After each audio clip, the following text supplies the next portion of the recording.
Okay, hi guys. I just went to eat at an Italian restaurant here in Panama City, Florida.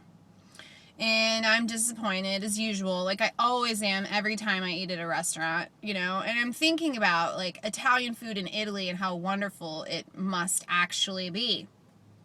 They have less heart disease than us, less obesity, all of that. And they're eating these cheeses and cannoli filled with cream and drinking red wine, and how come they get to have it so good and we don't? Like, is our problem really the red wine and the cream and the cheese and the bread?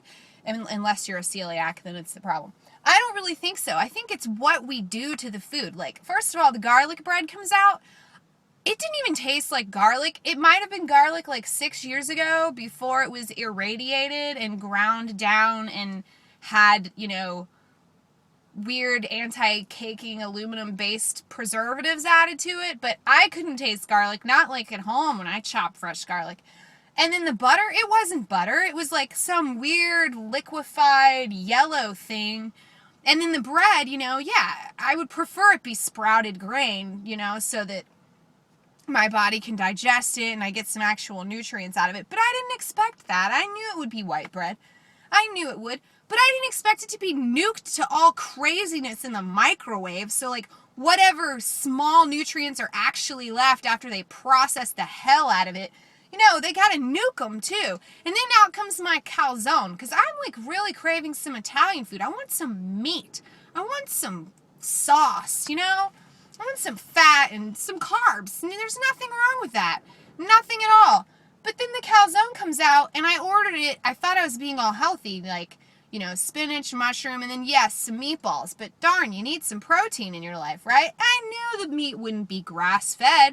Of course, in Italy, I'm sure their meat is not going to be like ours. They're going to have cows that actually, eat grass instead of corn with big holes in their stomachs, injected with GMO hormones and fed antibiotics that breed these antibiotic-resistant bacteria. I knew it wasn't going to be like that. But then, of course, it was like ground down and mixed with sausage. And I don't eat pork, so whatever. I picked out the meatballs. And then the mushrooms, obviously from a can. Okay, obviously. It's like the can, it's been just, gosh darn it. And the spinach, it was actually decent spinach. It wasn't fresh. It was canned, but it was okay. There was like maybe 2 teaspoons of it in the whole calzone. And then there was like a ton of ricotta. And I love ricotta, don't get me wrong. But it's just pasteurized, pus-infected cheese. And it's just like, gosh, it's not the calzone that's the problem. It's what we're doing to the calzone, okay? It's not the red wine that's the problem. It's what we're doing to the red wine. Like, you don't have to add sulfates. There's already sulfates. No, I didn't have red wine. If I had, maybe I wouldn't be as angry right now.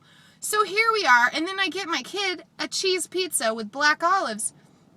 And it's just, maybe that was decent. I seriously doubt it. And it's like, I spent $20 to feel gross and be nauseated because of all the chemical processes that are done to our food. It's not our food that's the problem. It's not the cheese. It's not the meat. It's not the bread. It's not. The problem is that we're ruining it. So something has to be done, because these restaurants, I get it. They have to do that to survive. If they got fresh mushrooms, the mushrooms would rot. And then they wouldn't be able to make money on their food. Restaurants are the most, have the highest failure rate of businesses. 90% of restaurants fail in their first year. So maybe we need to rethink how restaurants work.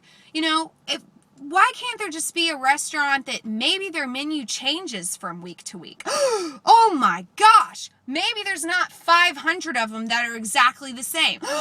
What? Or maybe the restaurant gets its food from local sources. Oh my, what a revolutionary idea. But you know what?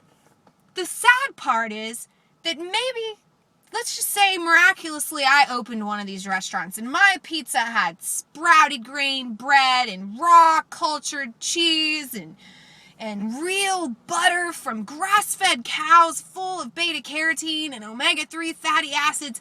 And you could go in there and you could get that satisfaction of the fats that your body needs and the carbs that your body needs. But, you know, you wouldn't be depleting your B vitamins like white bread. You'd be adding B vitamins. Or, you know, you wouldn't be killing your heart. You'd be anti-inflaming your heart.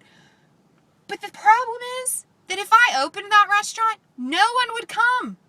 Because it's like the people in this country don't understand. They don't get it, and they don't value quality. They value money, and that's the problem with our country. It's all about money. So how cheap can I get my Italian food? Well, you know what?